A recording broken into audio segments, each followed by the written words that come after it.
Is it really that good? It's even better. Without having any close competitors, the U.S. federal government is the world's largest customer. Recent federal budgets have exceeded $6 trillion. Now, that is one heck of a demand function that must be met by the supply side. Much of that budget comes from Congress with various stipulations. However, well over $500 billion in contracts are competed for award annually. Let's put a little scale to that ridiculous number. Assuming only $0.5 trillion are actively competed for award, allow me to illustrate just how many digits to the right of the decimal are significant. I mean, of course, significant to you. Want to become a millionaire? Want a contract that is only worth 0.001% of the awarded federal budget. That's a $5 million contract and maintain a 20% profit margin. We are barely breaking into the thousandths of a percent for any given year. This is commonly referred to as decimal dust in the government. Now, put yourself in the shoes of the acquisition professionals within the federal government who are responsible for awarding hundreds of billions of dollars in contracts every 12 months. Believe me, they want to award you contracts. They are mandated by law to spend the federal budget. So awarding decimal dust contracts to the likes of you and me does not even warrant an afterthought. They have much bigger dollars to spend. Consider this trend. The Congressional Research Service has reported on the declining number of bidders per solicitation in recent years. According to the CRS report published in March 2021, the average number of bids per federal contract solicitation decreased from 4.7 in fiscal year 2010 to 3.3 in fiscal year 2019. Furthermore, the CRS report found that in FY 2019, approximately 11% of competitive solicitations received only one bid, while 12% received only two bids. However, it's worth noting that these percentages may vary widely depending on various factors such as the size, complexity, and relevant industry of the requirement. However, any market where you can have an average of 1 in 3.3 chance of winning a contract is worthy of a second look. The trick is to find the least competitive markets with the highest return on investment in the federal government contracting industry. Now ask yourself this question. How many markets have a guaranteed and known demand? It's not like a restaurant owner knows exactly how many burgers, burritos, or bagels people are required to buy and eat. I received no court order requiring my family to eat 6.2 burritos this Friday at my local Mexican restaurant. Yet there is a comparable law in the federal government contracting market. I know exactly how much and on what the government will be spending its money. I also know when each government organization will be spending it.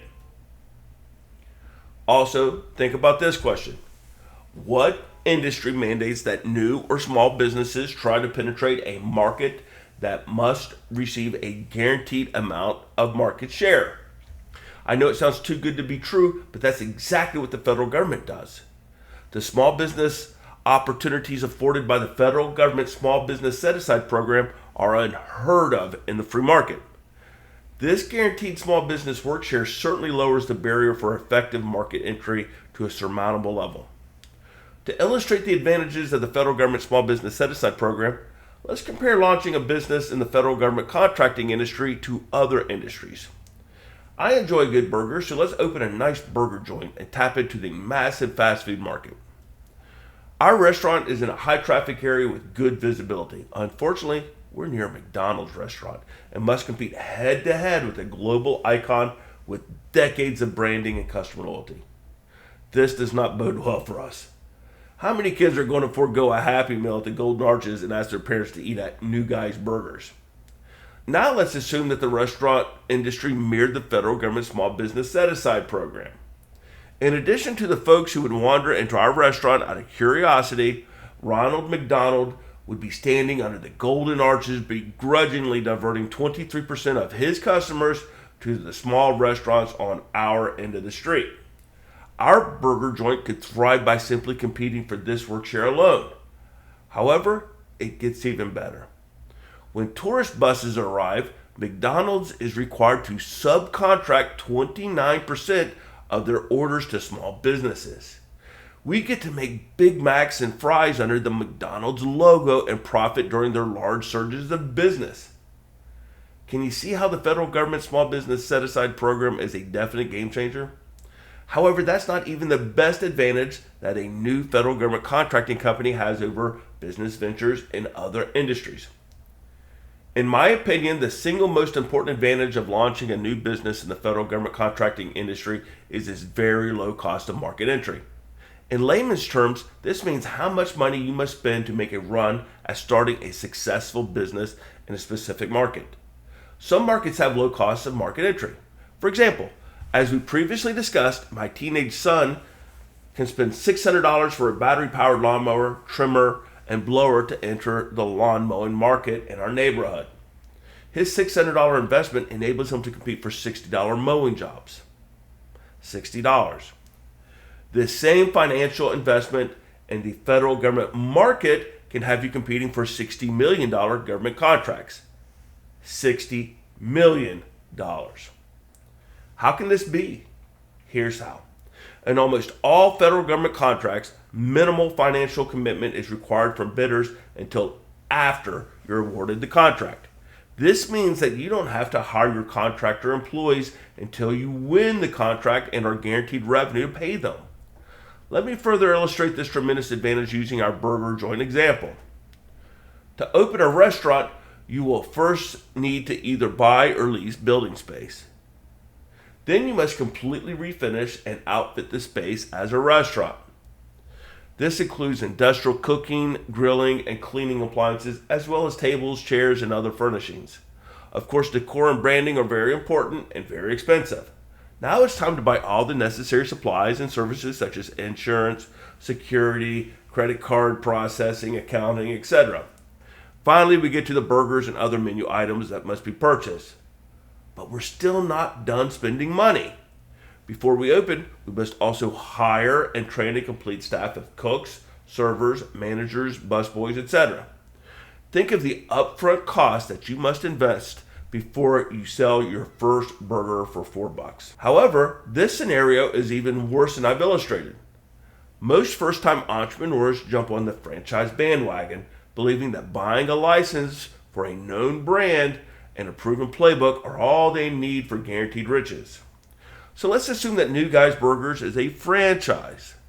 According to Entrepreneurs Magazine's Best Franchises list, the average initial investment for the top 10 restaurant franchises is about $1.5 million. Let the sticker shock sink in before you consider this fact. According to a report on food franchising by Franchise Business Review, over half of food franchises earn less than $50,000 a year in profit.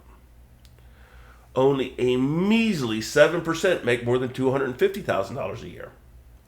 The average annual profit hovers a little over $80,000. Now that you know the number, let's be honest. Will an average annual profit of a little over $80,000 make you financially independent? How many decades would you need to successfully operate a franchise to achieve your financial magic number? Is this expected return on investment worth writing a massive franchise check and working as a fast food manager flipping burgers? Now let's consider the upfront cost of starting a federal government contracting company. Depending upon your specific service or product that you intend to sell to the federal government, there are several ways to launch a company with wildly varying costs. I will use my former services company as an example. I paid $100 in licensing fees to register as a limited liability company with the Commonwealth of Virginia. I bought a $50 website template and populated it with my corporate information and paid $15 per month in web hosting services. Web hosting came with a free email account. I bought $50 worth of business cards and upgraded my personal printer to something with a little higher print quality. Paid around $250 for it. That was my entire upfront cost. After these initial investments, my cost to bid on my first prime contract that was worth $15 million was $20 in binders and paper. My real cost in submitting this proposal was many, many late nights of work. Again, this contract made me a multimillionaire. This is what I didn't have to do or buy. I didn't have to buy or lease an office or furniture. Instead, I sat at my kitchen table or camped out at Starbucks using my personal laptop. I didn't have to hire staff. Most importantly, I didn't have to quit my day job. So I had the same amount of income that I always had. I wrote proposals after my kids went to bed. I did not have to make any significant investments in recruiting and hiring billable personnel until after I won a contract and had guaranteed income. My upfront cost to start a federal government contracting company that ultimately led to an 8-figure acquisition was almost completely funded by cutting back on my Starbucks habit. I did not have to invest my family savings or mortgage our home. I did not have to pay ludicrously expensive franchise fees. I did not have to apply and be approved for large business loans. I did not have to convince doubting investors that my business plan would lead to a hefty return on their investment for their clients. I did not have to dilute my ownership share for startup funding. You cynics just lost your biggest excuse. It does not always take money to make money. In my personal case, it just took a little initiative, a lot of grit, and many, many late nights. When I look back at those times, I have the luxury of seeing how a tiny investment of $25,000 could have tremendously accelerated my success. I could have invested that money to attain competitive differentiators in the form of corporate credentials. I look back with 20/20 hindsight and realize how I could have fast-tracked my success. An investment of $25,000 or the cost of a used Hyundai when compared to the opportunity of creating generational wealth for my family seems somewhat trivial now. However, I also remember just how expensive diapers are, especially after my wife ultimately convinced me that Pampers are, in fact, not reusable. Once I had my company generating revenue, I immediately focused on creating equity. To obtain a better understanding of accruing equity in a company, here's some quick and dirty math regarding a common valuation approach for established companies. The multiplier valuation approach takes a company's annual profit and applies a multiplier that is determined by the type of contracts in a company's possession. A multiplier will be much higher for prime, full and open contracts, providing in-demand service offerings to in-demand customers. In 2016, the average multiplier for defense industry mergers and acquisitions, M&As, was an 8. For a small business, the multiplier is typically lower since most small business revenue comes from set-aside contracts that provide less value to large business acquirers. In many cases, the large business acquirer may not be able to bid on the contract recompetes held by the small company. Here's a simple example to see how the multiplier valuation approach works. Let's assume you won a 3-year, $5 million revenue per year contract. Maintaining a 25% profit margin would provide you with a $1.25 million per year in profit. After 2 years on contract and making $2.5 million in profit, you decide to sell your company. Although your revenue comes from a small business set-aside contract, it provides in-demand service offerings for an in-demand customer, giving you a multiplier of 5. Your valuation for an acquisition would be $1.25 million annual profit multiplied by 5, which is the multiplier, which equals $6.25 million in equity value. You would have had earned $2.5 million in profit during the previous 2 years supporting the contract, plus $6.25 million in acquisition value, totaling $8.75 million. This is on top of your annual salary of $150,000. This example is not entirely random. In fact, it represents the value of only my first awarded prime contract. Now, this next sentence drives home why I really love the federal government contracting industry so much. There were only 6 other bidders, giving me a 1 in 7 chance of winning this contract and becoming a multimillionaire. Even crazier, I won this prime contract as a one-person company with zero revenue. Here's another personal example that illustrates the value of owning a government contracting company and accruing equity. In the early 2000s, I was a billable employee of a multi-billion-dollar company supporting a contract.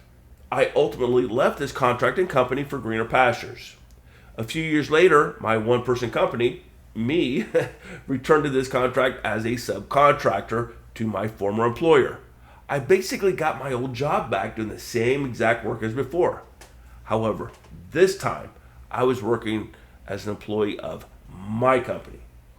As my own employee, I not only effectively netted 100% more income through my subcontract than I did as a salaried employee of my former company, but my company was also accruing equity. At the end of my 3-year subcontract, I had a very solid corporate past performance doing high-end work for a marquee customer. I also obtained a top secret facility clearance for my company. Following the conclusion of my single subcontract, I had no revenue and entertained selling a share of my company to a potential partner. Not knowing if my company had any real value, I had a valuation performed. A cost to duplicate valuation approach is typically used to evaluate pre-revenue or no revenue companies. Simply stated, it determines the likely cost for an investor to launch a mature company to the level of the company being purchased. In my case, what would it cost an investor to start a new business from scratch and attain a top secret facility clearance and a glowing 3-year past performance recommendation providing an in-demand service to an in-demand customer? Using this valuation methodology, my company was determined to be worth $840,000. Think about this. When I left as a salaried employee, I received a free farewell lunch. When I left as a subcontractor, I had $840,000 in equity. Although I enjoyed my farewell lunch, I didn't enjoy it that much. After this valuation, I opted to maintain 100% ownership of my company. However, I must come clean and tell you that most small government contracting businesses are not acquired. Most small business owners are looking for a quick buck and not long-term value. They're like the first little piggy who builds a house made of straw and then wonder why nobody wants to buy it. They didn't build a home with a potential buyer in mind, one that is concerned about the big bad wolf and his propensity to huff and puff and blow houses down. A company's value is much like the value of art. Its value is in the eyes of a potential buyer. Most small business owners never understand this point and have no strategic plan to create equity. The best decision that I made as a small business owner was meeting with a mergers and acquisition firm specializing in my market niche. I met with them immediately after I started generating revenue. They told me of the various types of buyers in my industry and what they were looking for in an acquisition candidate. This information became the foundation of my strategic plan.